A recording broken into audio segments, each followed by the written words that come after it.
If I were going to give career advice to somebody, it would be that you have to love it. You have to really want it, and you have to love what you're doing. There are so many people that are forced through family pressure or something into doing something that they don't believe in, that they don't like.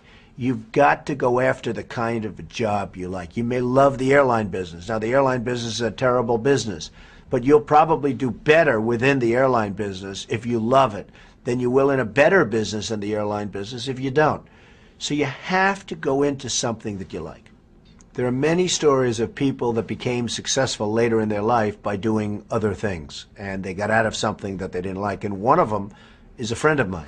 He was a failure on Wall Street. His family was very important and big on Wall Street, but he wasn't cut out for it. He wasn't tough enough for it. He probably wasn't smart enough for it, and he was a failure on Wall Street. And all of his life, he was just born to be on Wall Street, but it didn't work out that way. So he stayed, and he didn't do particularly well, but he stayed and stayed. And I used to tell him, just go out and do something else.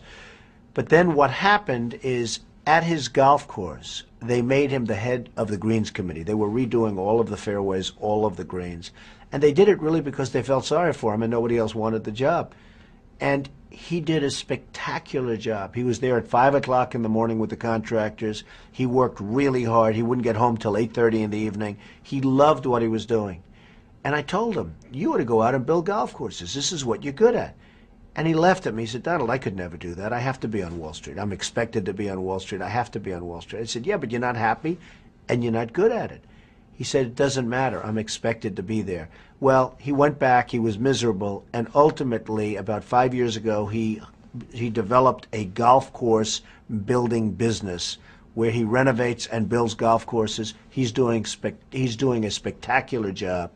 It couldn't be better. He couldn't be happier. It's the first time in his life he's doing well, and the first time in his life he's happy.